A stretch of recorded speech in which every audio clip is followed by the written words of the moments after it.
বিসমিল্লাহির রহমানির রহিম। প্রিয় বন্ধুগণ, আজ আবার সালাত নিয়ে নতুন একটু ভিডিও শুনেন যে সালাতের কত রঙ্গ। সালাত শুরু করি। বিসমিল্লাহির রহমানির রহিম। ফাসাব্বিহু বিহামদি রাব্বিকা ওয়া কুনচিনাস সাজিদিন। সুতরাং তোমাদের রবের প্রশংসার সহিত পবিত্রতা প্রকাশ করো এবং সেজদাকারীদের অন্তর্ভুক্ত হও। প্রশ্ন হলো, মসজিদে আমরা নামাজ পড়ি, যে সেজদা দিই, সেই সেজদার অর্থ ব্যাখ্যা আলাদা। সেজদা শব্দের অর্থ আছে আলাদা, রুকু সেজদা আলাদা শব্দ অর্থ। এই যে সেজদাকারীদের অন্তর্ভুক্ত হও, অর্থাৎ যারা দুনিয়াদারির মোহ ত্যাগ করে এক আল্লাহকে নিয়ে পড়ে আছে, তারাই সেজদাকারী। তারা প্রকাশ্যে ভালো পোশাক পরে ঘুরে বেড়ায় না, পাগল বেশি ঘুরে বেড়ায়, আপনাদের আশেপাশেই ঘুরে বেড়ায়, অথচ চিনতে পারেন না। যাই হোক, বিসমিল্লাহির রহমানির রহিম। ফাসজুদু লিল্লাহি ওয়াবুদু, সূরা নজম ৬২ আয়াত। অতএব সেজদা করো আল্লাহর জন্য এবং দাসত্ব করো তাহার। কার দাসত্ব করবেন? তাহার, অর্থাৎ দাসের দাসত্ব করতে হবে। আল্লাহ পাকের যারা দাস হয়ে গেছে তাদের দাস হতে হবে। কথায় আছে যে করে আমার আশ, আমি করি তারে সর্বনাশ, তবু যদি না ছাড়ে পাস, তবে করি দাসেরও দাস। এই কোরআন শরীফই তো প্রমাণ দিচ্ছে। ফাসজুদু লিল্লাহি ওয়াবুদু, অতএব সেজদা করো আল্লাহর জন্য এবং দাসত্ব করো তাহার, অর্থাৎ দাসের দাসত্ব করো।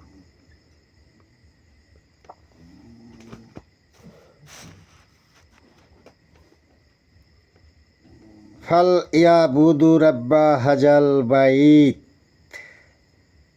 সুতরাং তাহারা এই ঘরের রবের ইবাদত করুক। এই ঘরের, যে ঘর আল্লাহ পাক নিজই তৈরি করেছে, সেই ঘরের কথা বলেছে। সেই ঘরে রব রূপে যিনি আছে, সেই রবের কথা বলেছে। সেই রবের ইবাদত করতে হবে। আবারও বলছে, ইলা রাব্বি নাজিরাতুল, সিও রবের দিকে নজর রাখিও।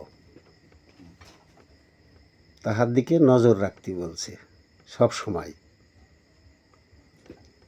অলিয়া মুর্শিদা, কোরআন শরীফের প্রায় সূরাতেই আমি দেখছি যে অলিদের নিয়ে, আমানু ব্যক্তিদের নিয়ে, মোমেন মুত্তাকিম এদের নিয়ে আলোচনা আছে, অথচ আমরা সমাজে কোনোদিন মানুষের মুখে শুনি না। অলিয়া মুর্শিদা, অলি অর্থাৎ বন্ধু, মুর্শিদ অর্থাৎ অভিভাবক। তে আমার যদি একজন যোগ্য অভিভাবক থাকে, তাহলে তো সেটা আমারও একটা সাহস, বল, যদি যোগ্য একজন অভিভাবক পাই। যেমন মনে করেন যে আমি আসামি, আমি যদি কোর্টে যাই, আমার একটা উকিলের প্রয়োজন।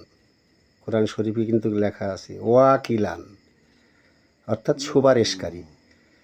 রোজ হাসরের ময়দানে যখন আমাদের বিচার হবে, তখন আমাদের উকিল কে হবে? যদি কোন মোহাম্মদ হবে, মোহাম্মদকে আপনি চিনেন নাকি? তার সাথে তো আপনার খাই খাতির নেই, চিনা জানা নেই। তখন মৃত্যুর পরে আপনি চিনবেন কী করে? তাহলে পরে এখন নগদে চিনতে হবে। ওই ওয়াকিলিন, উকিলকে নগদ চিনতে হবে। সুপারিশকারী, রোজ হাসরের ময়দানে আপনার জন্য সে সুপারিশ করবে। কুরআন বলছে, আমার বাপের কথা না।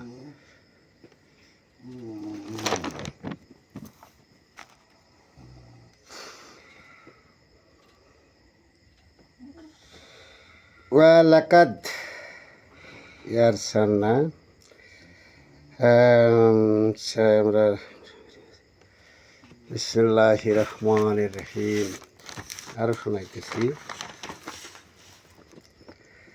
কাদাফলা হাল হামান তাজাক্কা ওয়া জাকারাস মা রাব্বিহি ফাসাল্লি, নিশ্চয় সে পবিত্র হইল যে কল্যাণ লাভ করিল এবং রবের সংযোগে আসিল সে করিল সালাত। সূরা আলা 14-15 আয়াত খুঁজবেন। নিশ্চয় যে সে পবিত্র হইল সে কল্যাণ লাভ করিল এবং রবের সংযোগে আসিল সে করিল সালাত। রবের সংযোগে আসিলে তারপরে সে সালাত হয়, অর্থাৎ আল্লাহর সাথে সাক্ষাৎ না হইলে সালাত কায়েম হয় না, সালাত হয় না, ততদিন চেষ্টা করে যেতে হয়। সংযোগের জন্য কোরআনে কি বলছে দেখেন। সংযোগ সূরা কামার 17 আয়াত।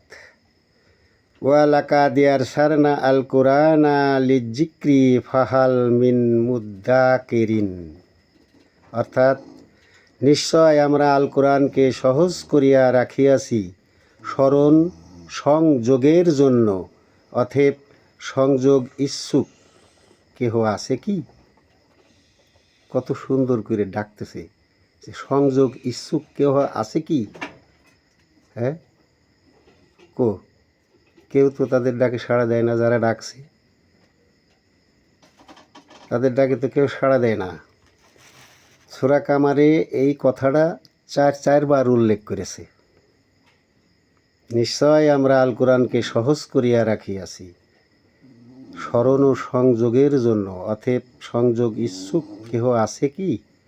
সংযোগ করতে হবে কার সাথে? আল কোরআনের সাথে। আল কোরআন বলতে কি বোঝায়? প্রতিষ্ঠিত মানব দেহ,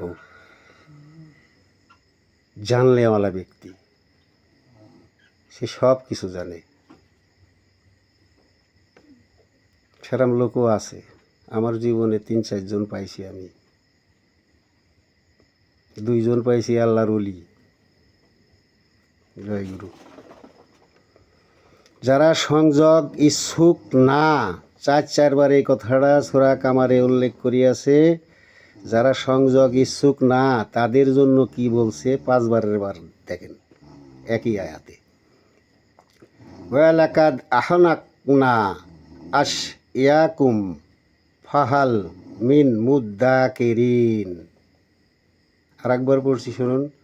ওয়ালাকাদ আহলাকনা আশইয়াকুম ফাহাল মিন মুদ্দাকিরিন, নিশ্চয় আমরা ধ্বংস করিয়াছি তোমাদের মতন যাহারা তাহাদেরকে, আছে কি কেহ তোমাদের মধ্য হইতে সংযোগ লাগাইতে ইচ্ছুক?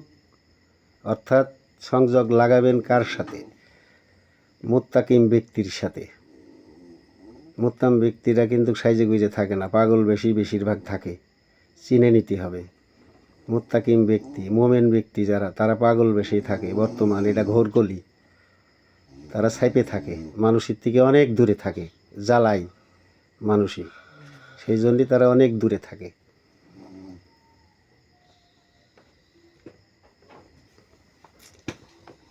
তাহলে ধ্বংস করিয়াছি আমরা তোমাদের মতন যাহারা তাহাদের।